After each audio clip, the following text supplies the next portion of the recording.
Buenas tardes, esto es una clase de nivel 2 distancia y es la clase que se está dando en directo el lunes 4 de marzo de 2024, ¿vale? La prosa romántica que podríamos haber dicho narrativa, pero bueno, han dicho prosa aquí. Los cuentos y novelas también reflejan el deseo de los artistas de evadirse de la realidad. Vamos a mantener las mismas características del romanticismo. Un género muy representativo de su época fue la novela histórica, siendo un gran referente Ivanhoe, de Walter Scott, ¿vale? El inglés Walter Scott va a escribir una novela que va a ser un referente para otros escritores de Europa, Ivanhoe, ¿vale? De una novela que ya se hizo en el siglo XV, de caballerías, ¿no? Siglo XV y XVI, pero que retoma, digamos, el género de la novela de caballerías, pero actualizada al gusto romántico. En España, la obra que mejor sobrevivió al paso del tiempo no fue una novela de este tipo, sino Las leyendas de Bécquer. Las leyendas de Gustavo Adolfo Bécquer, que ahora os explicaré lo que son. Las leyendas de Bécquer es una colección de 28 relatos de carácter fantástico inspirados en diversas tradiciones populares. Bécquer reinventa la tradición y la actualiza buscando la sensibilidad de los lectores de su época. Entonces, ¿qué pasa? Que ha oído historias legendarias en distintos lugares de España, porque una leyenda casi siempre tiene que ver con algún lugar, la leyenda de la cueva de la mora de no sé qué, la leyenda del bosque de no sé cuántos, ¿no? Pues siempre suele ser algo que tiene que ver con un lugar, ¿no? Entonces, en pueblos o en lugares de España, pues siempre ha habido leyendas, ¿no? Hechos legendarios de historicidad dudosa y de verosimilitud incuestionable o imposible, ¿vale? Pero bueno, que es parte de este folclore que es propio del romanticismo, porque les interesa mucho el tema de las raíces y todo eso. Entonces, lo que pasa es que Bécquer reinventa la tradición, hasta se inventa leyendas totalmente, o sea, que ni siquiera, a lo mejor se ha inspirado en cosas que ha oído, pero las hace totalmente originales, nuevas, distintas, ¿eh? A veces pueden tener algo que ver con algo que sí que es legendario de un sitio, pero la va a reinventar, va a inventar la historia. Entonces esas historias se llaman leyendas porque parecen leyendas de lugares o del folclore de sitios de España, pero son simplemente relatos originales y en gran medida fantásticos, porque suele haber algún hecho que no se explica racionalmente, que no tiene explicación, que es ficción total hasta el punto de la fantasía, ¿vale? Porque puede haber, pues eso, alguna muerte totalmente inexplicable, o que se levante un muerto por la noche, o que cosas fantásticas, ¿eh? Así, entre otras cosas, idealizan el pasado remoto en el que se ambientan y buscan el amor también idealizado propio de los románticos, que también hacen estas leyendas. Idealizan el pasado porque muchas de ellas no son contemporáneas, esas leyendas, sino que emplean un espacio-tiempo en esa narración que es, pues bueno, a veces el espacio sí que es de algún lugar de España o conocido, pero el tiempo suele ser la Edad Media o el siglo XVI, XVII, o sea que se distancia también en el tiempo. Y luego el amor, por supuesto, va a ser el típico amor romántico, el mismo que aparece en las rimas de Bécquer, ¿vale? Un amor exaltado, un amor propio de los románticos. Bueno, aquí tenemos un fragmento de una de las leyendas de Bécquer, El rayo de luna, ¿vale? Hay muchas famosas, una de las más famosas es la de El monte de las ánimas, que tiene que ver con el Día de Difuntos, el 1 de noviembre, que llaman ahora Halloween, ¿no? El Día de Todos los Santos, ¿vale? La noche de difuntos, con perdón, el día es de Todos los Santos, pero la noche, la víspera es la noche de difuntos, y con un lugar de Soria, ¿no? Donde hay un monte, donde pues esa noche del año se levantan muertos de una batalla de dos contendientes, que eran los templarios y unos nobles del lugar, y todo aquel que pasa por el monte esa noche en la que se levantan los muertos, pues muere a manos de estos muertos, ¿no? Por así decir. ¿Vale? Entonces la historia pues se encaja también con una historia de amor, con una mujer que suele ser malvada, ¿no? Las mujeres de las leyendas de Becker suelen ser el tópico de la femme fatale de finales del 19, ¿vale? De una mujer hermosa, seductora, pero manipuladora y que goza, digamos, haciendo sufrir a un hombre o llevándole a la perdición.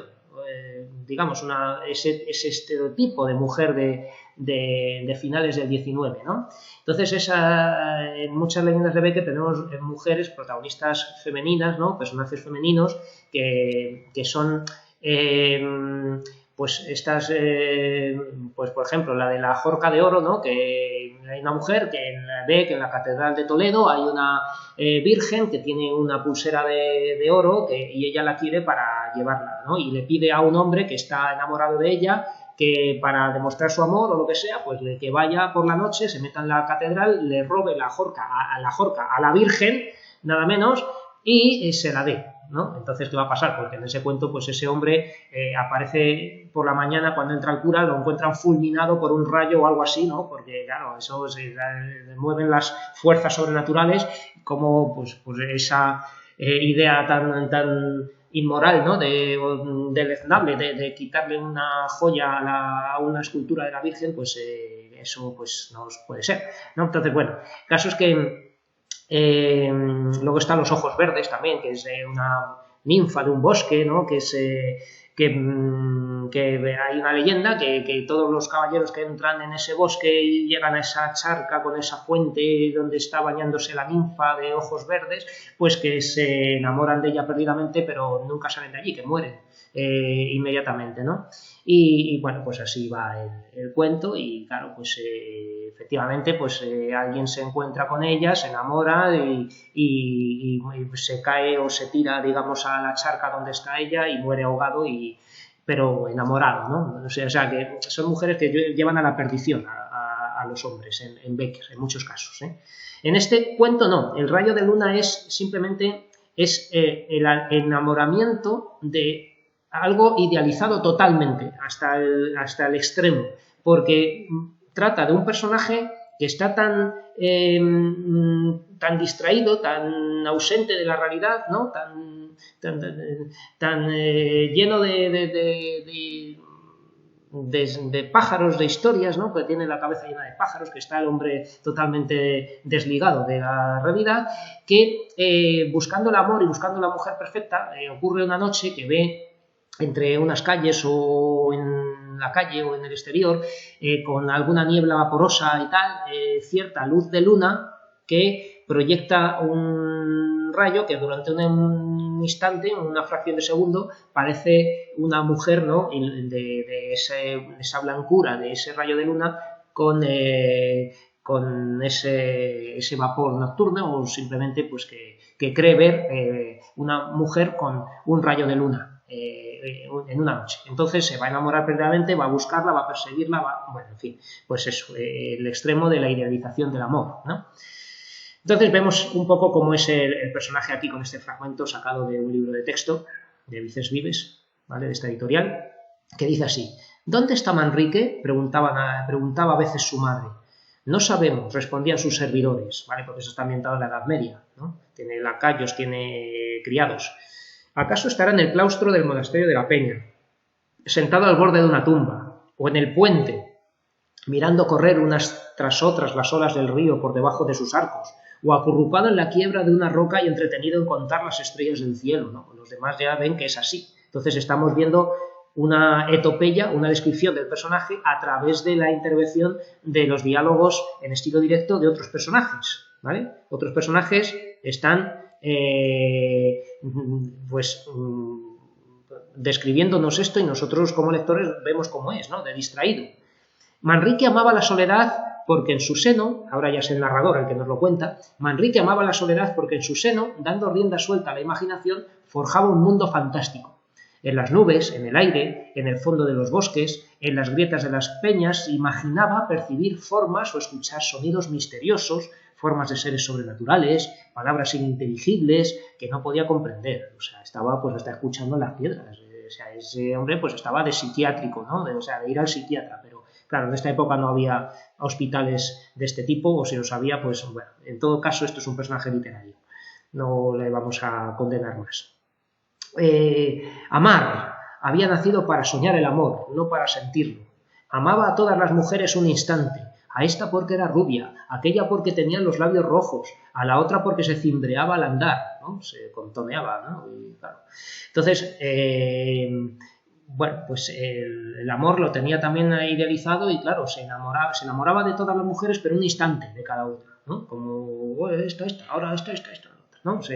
Digamos que se encendía, digamos, de pasión amorosa por cualquier mujer que vea, ¿no? Por cualquier mujer que hubiera visto.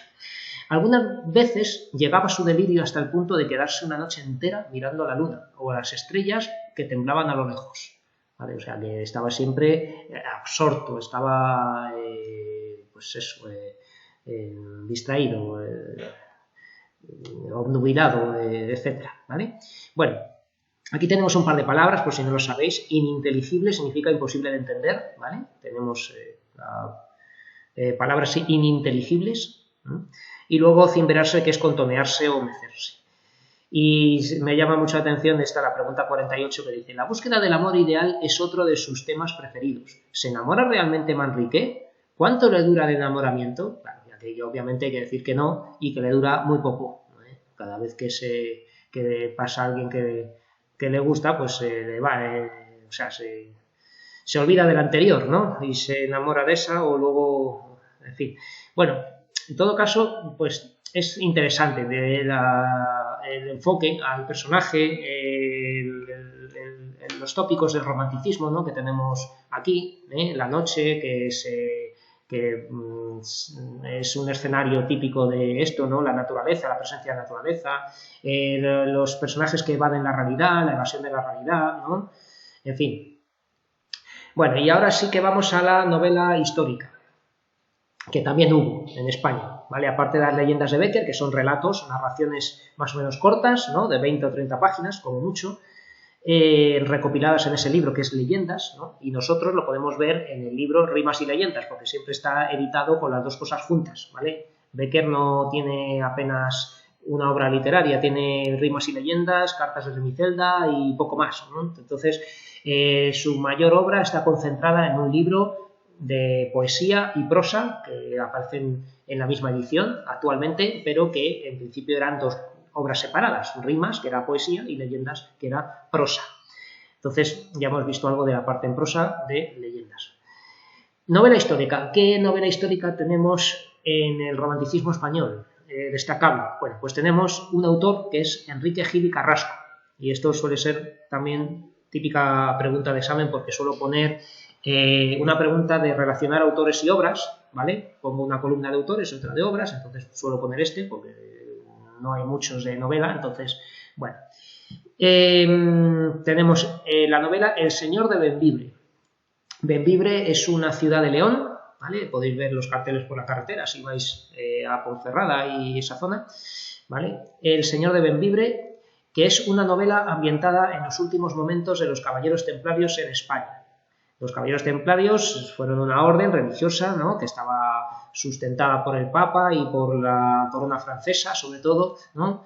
Y en el año 1307 es disuelta, ¿no? por orden del rey de Francia, ¿no? Entonces, después de ese año, pues pasan unos 10 o 15 años donde pues la orden va siendo desarticulada, pero se resisten algunos a abandonar sus castillos y no se rinden, no quieren dejar las armas ni dejar de ser caballeros templarios, ¿no?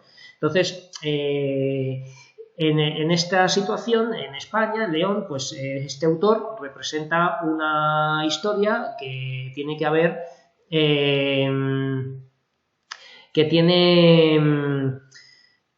que ver con esta pérdida de poder de los templarios y a la vez con una historia de amor, ¿vale? Un amor muy trágico, ¿vale? Es un amor trágico que se da en esta situación, siglo XIV, en 1300 y pico.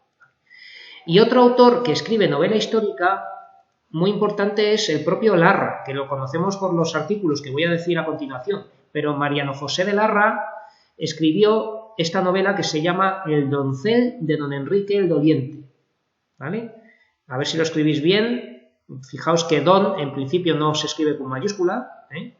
Se escribe cuando, por ejemplo, empezamos a escribir una frase o es un título de una novela como Don Quijote, ¿no? O don lo que sea, pero don se escribe con minúscula, igual que san, cuando tenemos un santo, ¿no? A no ser que sea el nombre de un pueblo, que se digamos San Martín de la Vega, ¿no? Pues claro, se escribe con mayúscula. Pero si tú estás hablando de un santo y estás escribiéndolo, no pongas esto con mayúscula, ¿eh? Es con minúscula. Entonces, don Enrique el Doliente, y este sí que va con mayúscula porque es un apelativo, un mote, un nombre por el que es conocido, ¿vale? Entonces, el doncel de don Enrique el Doliente es una recreación de un personaje semilegendario que se llama Macías, y era un famoso trovador de la Edad Media, ¿vale? Un poeta, un trovador que trovaba, que componía y cantaba sus propios poemas, ¿vale? Eso es un trovador en la Edad Media, y escribió pues poemas bellísimos y tuvo una vida también sentimental intensísima, ¿vale? Entonces, esta novela de amor basada, o sea, ubicada en la Edad Media, recrea el mito medieval de Macías, el eterno enamorado, que relata el amor cortés de un trovador hacia una dama casada. El amor cortés era un estilo de amor que a la vez se proyectaba en la poesía, ¿no? En la literatura, que era un amor de lealtad, de servidumbre a la dama, de tratar a la dama como si fuera una señora feudal a la que hay que rendir fidelidad, lealtad y servirla toda la vida, ¿no? Todas estas promesas tan maravillosas en un tono de cortesía propio de la corte, también porque es una cosa propia de nobles, ¿no? Por eso el amor cortés, y que además tenía un rasgo que aquí vemos puesto en relevancia, que es el adulterio, porque el amor cortés, esto lo doy en las clases de nivel 1 porque tengo que darles literatura medieval. El amor cortés es un amor que en principio era más verdadero que ningún otro, porque los nobles, las familias nobles, la aristocracia, la realeza, todos los que eran importantes en la Edad Media, tenían ya desde niños matrimonios concertados, porque los padres, las familias ya pactaban con otras familias y decidían antes que nada, hasta con edades muy pequeñas, incluso con rangos de edad distintos, porque lo importante era la alianza, el pacto, el beneficio económico que podía salir de ahí, pues casaban a sus hijos, ¿no? Muchas veces eran niñas pequeñas que las casaban con hombres ya adultos, a veces casaban a niñas de 7, 8 años con... Claro, hasta que no tenían nada ya de menstruar, no iban a formalizar el casamiento, ¿no? Por así decir, pero que ya tenían eso. Entonces, ¿qué pasa? Que unos y otros estaban casados por circunstancias forzosas, pero luego en la corte, cuando se veían en los banquetes, en las fiestas, en todo tipo de reuniones sociales que había en la corte, se fijaban unos en otros y ahí daba igual que estuvieran casados. De hecho, el marido muchas veces no estaba, o la mujer no estaba, o porque tenían ocupaciones distintas, ¿no? En muchos casos los hombres sí que estaban en la guerra o esas cosas, ¿no? ¿Y qué pasaba? Pues que ahí surgían amores que tenían que mantener bajo cuerda, que tenían que ocultar, ¿vale? Eso del amor cortés era en muchos casos un amor adúltero, un amor prohibido, un amor que no estaba permitido, que tenía que hacerse de manera pues eso, de subterfugio, ¿no? Un amor clandestino, ¿vale? Y claro, eso lo hacía más emocionante todavía, ¿no? Así es el tema de la infidelidad y eso, ¿vale? Pues en todo caso tenemos el mito de Macías, y de esto va la novela de Larra, de Amor Cortés, y esto, claro, es una recuperación de la Edad Media, de una manera idealizada, que responde muy bien al estilo romántico, ¿verdad? Bueno, Larra, estábamos con Larra. Entonces, Mariano José de Larra era periodista, un periodismo que no tenía mucho que ver con el periodismo de ahora. Era sobre todo un periodismo de opinión y ahí se le dejaba mucha libertad, casi como para escribir absoluta literatura a un periodista en un periódico, ¿vale? Escribía pues casi un relato, ¿no? Entonces, Larra publicó artículos, ¿vale? Que se llaman así, artículos, bajo el seudónimo de Fígaro, ¿vale? Entonces, Fígaro es el seudónimo de Larra. Igual que alguien puede firmar poniendo un seudónimo como Clarín o Azorín, ¿no? Como veremos en épocas siguientes, Fígaro era el seudónimo de Larra. Cuando acababa un artículo ponía Fígaro, ¿vale? En los que expone su individualidad, ¿no? Su visión personal de algo y constante conflicto con la realidad política, literaria y cultural del país, de España, ¿vale? Que no, pues no aprobaba, digamos, muchas cosas de política, de la cultura, de las costumbres aquí en España y de la literatura, las cosas que se publicaban que tampoco les gustaba y lanzaba críticas, ¿no? Estos artículos se dividen en de crítica literaria, ¿vale? Esto es muy importante, puede caer en el examen, preguntar estas cosas de artículos de Larra, de crítica literaria, que son un testimonio de las letras del momento y de la evolución de los gustos del autor, ¿vale? Por ejemplo, el artículo titulado Literatura. Esto es el título de un famoso artículo de Larra, donde habla él de literatura. Otros artículos de Larra se clasifican en políticos, ¿vale? Políticos donde él es liberal, entonces ataca el absolutismo. Ataca el absolutismo de Fernando VII y el carlismo, ¿vale? Ataca el carlismo, que ya veréis en historia lo que es, que eran los partidarios de otro pretendiente al trono, que no era Isabel II, sino Carlos, el archiduque Carlos, y que tenían además unas propuestas políticas muy distintas, más conservadoras, más hacia el absolutismo, ¿vale? Y eso, claro, lo publicaba cuando la censura se lo permitía, y estos artículos solían ser agresivos o satíricos. Y por último, los más importantes son los artículos de costumbres, Repito, artículos de crítica literaria, políticos y de costumbres. En los artículos de costumbres, Larra rechaza el casticismo, ¿vale? Esto propio de decir que somos muy castellanos o muy madrileños, ¿vale? El casticismo con un artículo titulado El castellano viejo. Combate la burocracia con el famoso artículo, que es el más famoso de todos, que se llama Vuelva usted mañana. Y os recomiendo que lo leáis, ¿vale? Que se lee rápido y se lee muy bien. Se burla de la sociedad grosera e ignorante, con el artículo titulado Casarse mal y pronto. O se ocupa de aspectos existenciales y muestra una concepción desengañada de la vida en el artículo titulado Día de Difuntos de 1836. ¿Vale? En este artículo pues es ya más personal y una especie de exposición de desengaño, de decepción ante la vida, de todo que le parece mal. En ese artículo recuerdo que se metía mucho con su criado. Bueno, pues claro,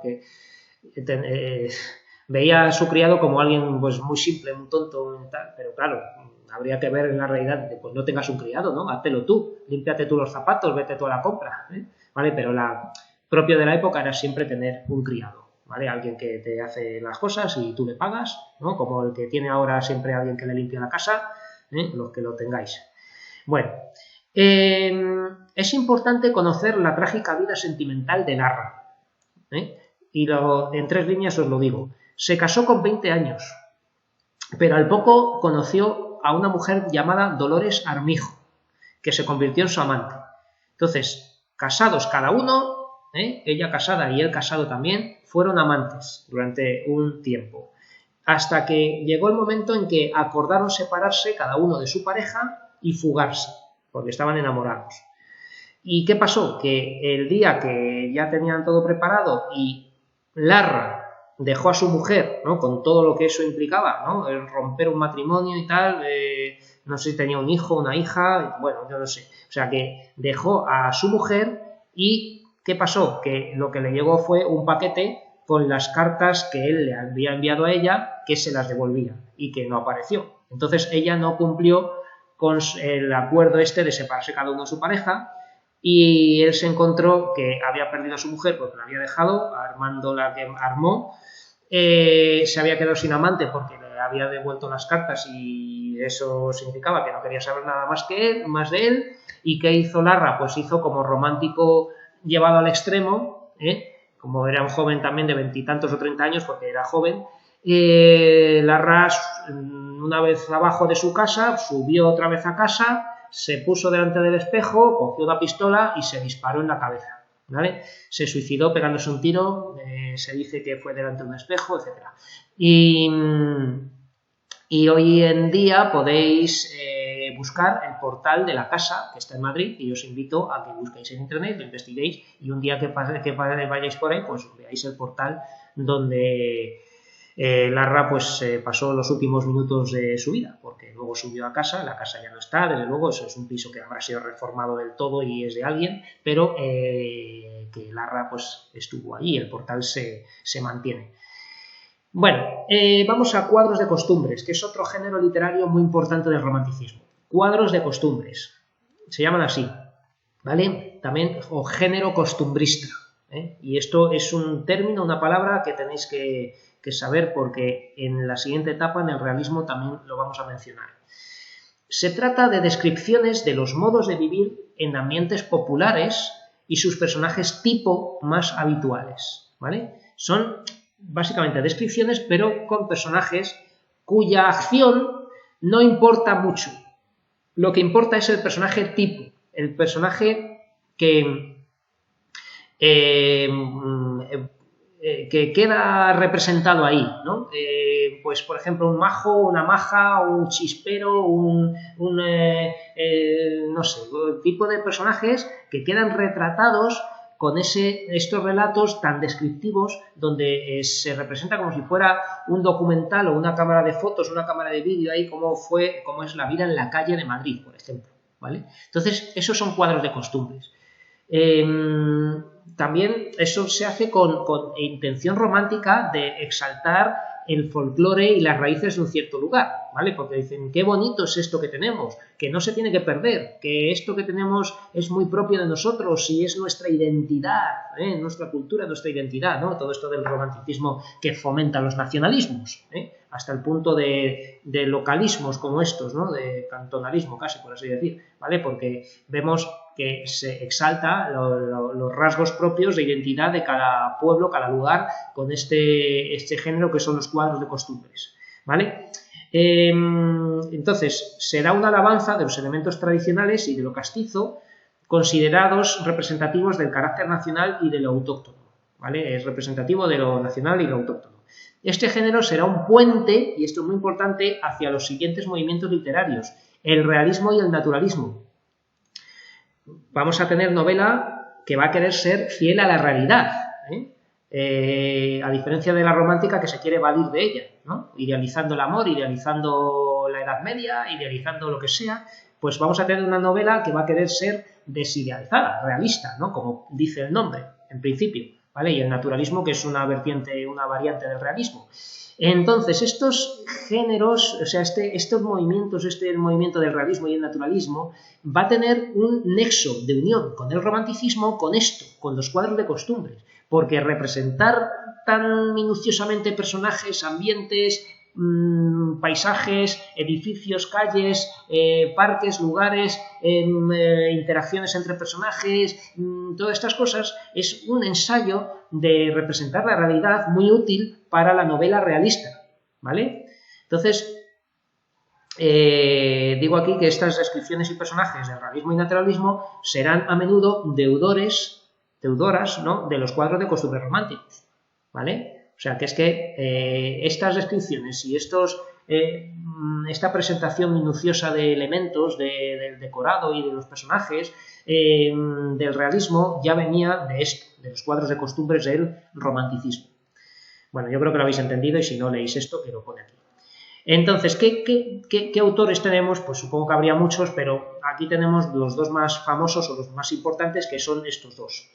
Ramón Mesonero Romanos, estos son los dos apellidos, Mesonero Romanos, con la obra Escenas Matritenses, que esto significa escenas de Madrid, ¿no? Escenas matritenses, que no dice escenas madrileñas, que podía haber dicho, pero esto es como más en latín, ¿vale? Escenas matritenses, que describe ambientes de Madrid.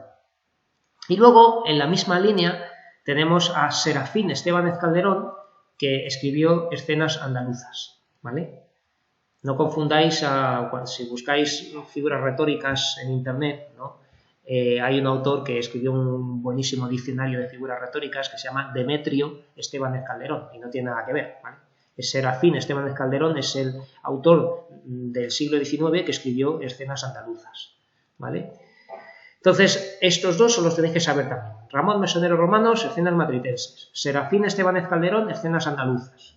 ¿Y qué son los cuadros de costumbres? También tenéis que saberlo, ¿vale? Por si acaso os lo pregunto, aunque también aviso que puede que haga el examen con una cierta cantidad de preguntas de elección múltiple, ¿vale? Porque puedo poner una escena, o sea, una pregunta tipo ¿quién escribió Escenas matritenses? Y pongo Mesoneros Romanos, Estébanez Calderón, Bécquer o Larra, ¿no? Y tenéis que decir Mesoneros Romanos, ¿vale? Es posible que pongan en el examen preguntas en test de elección múltiple, porque veo que os facilitan las cosas a vosotros y a veces a mí también.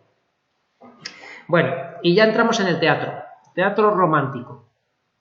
El teatro romántico fue, o sea, el teatro en el romanticismo fue el género de más éxito, como siempre, como en gran parte de la historia. ¿Por qué? Porque eso es un espectáculo de masas, ¿eh? Eso es para gente que apenas sabe leer o que no quiere gastarse dinero en comprarse un libro, ¿no? Y le vale con ir al teatro, ¿vale? Entonces el teatro, aparte de todo esto, ¿no? de poder integrar gente de distintas clases sociales, el teatro también tiene una cosa, que es el espectáculo, ¿eh? Ver la música, ver efectos especiales, ¿no? Si hay alguien que sale colgado de una cuerda para una tramoya de esas que aparece ahí, una trampilla que sale alguien del suelo, etcétera, ¿no? Eso pues era como ver ahora una película en el cine, ¿eh? Con sus efectos especiales.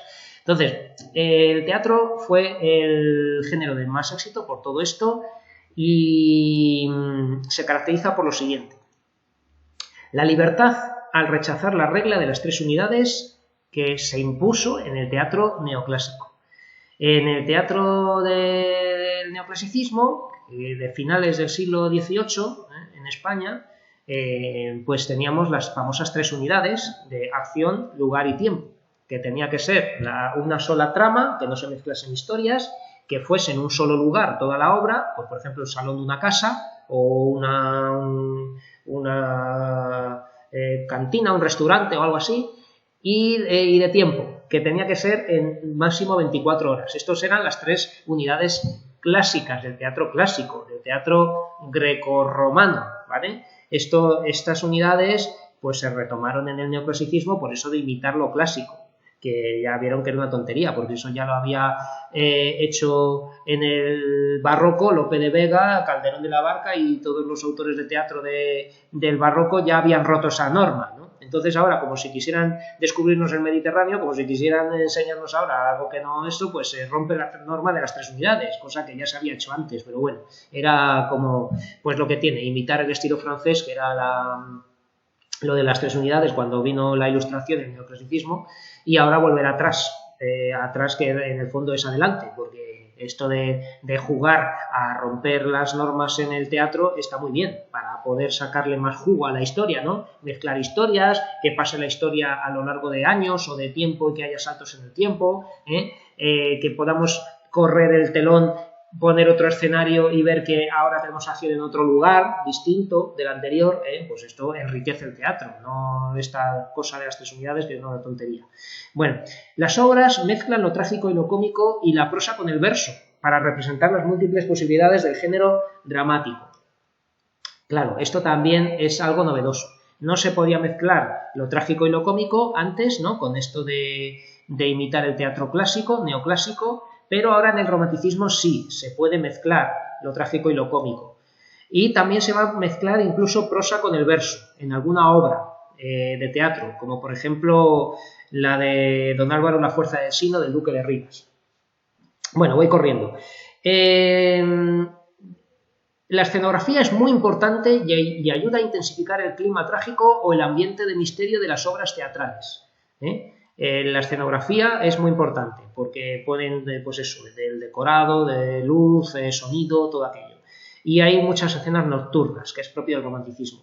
El final trágico, que siempre acaba con la vida de los protagonistas, que representa el destino de aquel que no se ciñe a las reglas sociales y morales.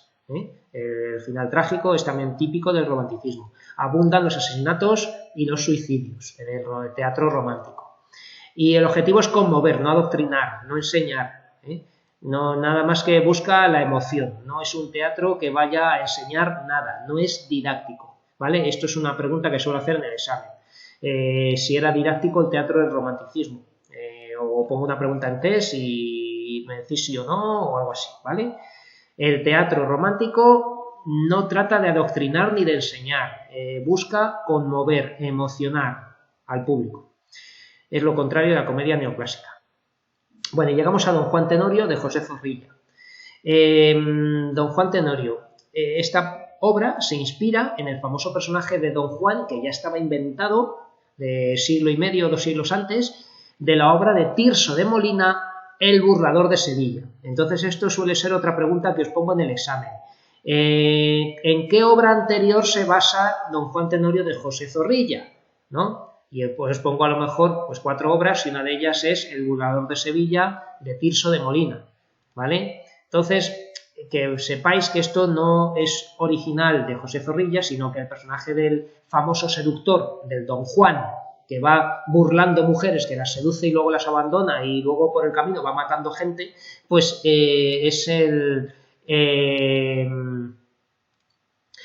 está inspirado en El burlador de Sevilla de Tirso de Molina, ¿vale? Del siglo de oro.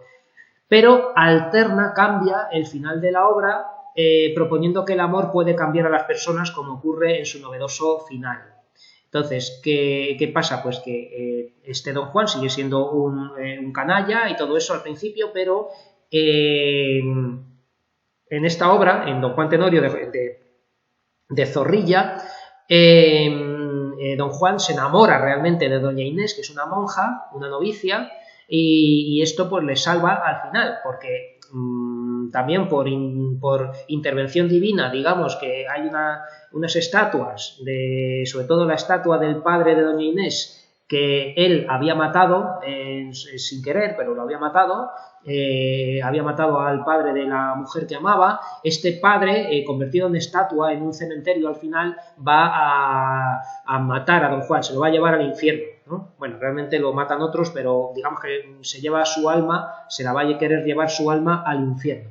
Pero aquí tenemos el final novedoso, que es que Doña Inés y Don Juan, que Doña Inés también al final ya ha muerto también, Doña Inés y Don Juan se habían prometido estar juntos en la eternidad en el cielo.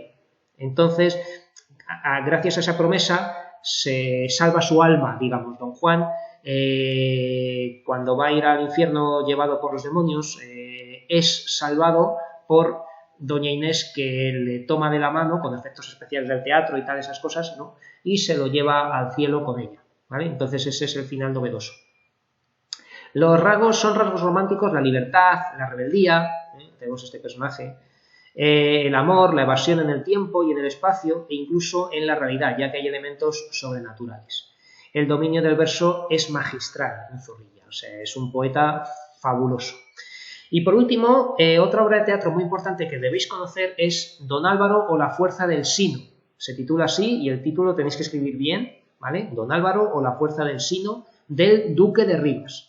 Duque de Rivas es este autor que se llama Ángel de Saavedra, más conocido como Duque de Rivas, que nació en Córdoba, fue escritor de ideología liberal y que participó como soldado en la Guerra de Independencia contra Napoleón entre 1808 y 1814 y también estuvo en las Cortes de Cádiz haciendo la Constitución de 1812. O sea, era un liberal. Debido a la reacción absolutista, tuvo que exiliarse a diversos lugares de Europa durante 10 años. A su regreso ocupó diversos cargos políticos y diplomáticos. Y también fue director de la RAE, de la Real Academia de la Lengua. O sea, fijaos si era importante el Duque de Rivas. Como escritor destaca por la obra Don Álvaro, la fuerza del Sino, que se estrenó en 1835, o sea, bastante pronto. Yo creo que iba bastante antes que esta, que la de Don Juan. Sobre el tema del honor, la discriminación, el amor, el destino, ¿no? Y incorpora a esta obra elementos fantásticos y diálogos con gran fuerza dramática. Es una novela llena de fuerza dramática, ¿no? También he escrito poesía y os tengo puesto aquí un enlace que podéis ver sobre una bonita poesía suya de cuando fue herido en una batalla por los ejércitos de Napoleón, ¿vale? Entonces, en esta obra yo quería enseñaros, antes de irme, que en Don Álvaro o la fuerza del Sino mezcla verso y prosa. O sea, es una de las obras del romanticismo que tenemos como ejemplo de la libertad creativa al mezclar verso y prosa. Aquí veis que está en prosa todo, ¿veis? Vamos bajando, veis aquí los diálogos, los personajes hablan normal, pero aquí de pronto, ¡pum!, tenemos verso, en los versos octosílabos, ¿eh? Además con rima consonante aquí, mía, cielo, consuelo, alegría, ¿vale? O sea, tenemos redondillas con versos octosílabos, galán, están, ¿vale? O sea que tenemos mezcla de verso y prosa en la obra de teatro, ¿vale? Bueno, y el argumento es tremendo. Os dejo que lo leáis porque no me queda tiempo, pero bueno, sí que puedo preguntar en el examen cómo se llaman los protagonistas, algo así. Igual que ya sabemos que Don Juan y Doña Inés son la pareja de amantes protagonistas de Don Juan Tenorio, Don Juan y Doña Inés, ¿no? Y en esta, pues Don Álvaro y Doña Leonor, ¿vale? Don Álvaro y Doña Leonor, bueno, lo leo, ¿vale? Están enamorados, deciden huir juntos porque no tienen un matrimonio permitido, no les dejan, pero el padre los descubre cuando van a huir. Don Álvaro no desea enfrentarse, pero por azar se dispara su arma, porque creo que la tira al suelo, y al caer al suelo la pistola se dispara y mata al padre de la chica, ¿eh? El mismo caso que le pasa a Don Juan, aunque él mata por defensa propia, no porque tire la pistola y esto ocurra, que parece casi una película de risa, pero bueno. Los amantes se separan y el protagonista va a luchar a Italia, donde se hace amigo de Don Carlos, que es un hermano de Doña Leonor, aunque ninguno de los dos sabe cuál es la verdadera identidad del otro, ¿vale? O sea, son amigos, hay soldados en Italia y no se conocen, no saben quiénes son, hasta que al final se descubre, ¿vale? Don Carlos descubre quién es su amigo, lo reta a duelo y en un duelo muere a manos de Don Álvaro. O sea, Don Álvaro ya no solamente ha matado al padre de la chica, sino a un hermano suyo. También el pobre en defensa propia o como ha podido por no querer, pero no le quedaba otra, ¿no? No le quedaba otra escapatoria, ¿vale? Esto de descubrir cómo se llama un personaje, o sea, cuando un personaje descubre la identidad de otro que no sabía, se llama anagnórisis. Anagnórisis, ¿vale? Se llama este recurso que se usa sobre todo en narrativa, ¿no?, para mostrar quién es un personaje que no sabe quién es otro personaje.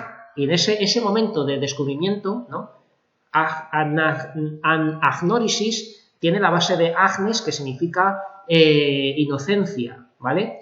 Entonces es la pérdida de la inocencia frente a algo, anagnórisis, ¿no? Entonces aquí tenemos el ejemplo que me hace mucha gracia cuando vi de Wikipedia, que es el caso de Star Wars cuando Darth Vader revela a Luke Skywalker que él es su padre, ¿no? Dice, yo soy tu padre, ¿no? Y él dice, no puede creérselo, ¿vale? Entonces, eso es una anagnórisis, y aquí tenemos una anagnórisis con Carlos, que descubre que Don Álvaro es el que ha matado a su padre, y Don Álvaro que es el hermano de su amada, en fin. Y finalmente el héroe se retira a un convento donde va a buscarlo, se retira a un convento, dice, ya no quiero saber nada más, no quiero saber nada más de nadie, no, se retira a un convento donde va a buscarlo el otro hermano de Doña Leonor, porque tenía otro hermano más, que es Don Alfonso. Cuando ella acude a socorrer a su hermano, porque, claro, ella se quiere entremeter ahí para que no se maten, Alfonso, el hermano, ya mata a su hermana, él mata a Doña Leonor. O sea que el propio hermano hace un fraticidio, un sororicidio, digamos, porque mata a su propia hermana, presa de la ira, ¿no?, para vengar el honor de la familia. Y ya queda Don Álvaro que, bueno, pues que ya no tiene nada por lo que vivir porque ha muerto su chica y dice el peor de los desenlaces, no me recuerdo ahora cómo acababa, creo que se suicida o no sé si mata a Don Alfonso y luego se suicida o cualquier cosa. Bueno, pues nada más, aquí tenemos un pequeño resumen de autores y obras y características al final del tema, que os recomiendo que apuntéis en vuestros cuadernos.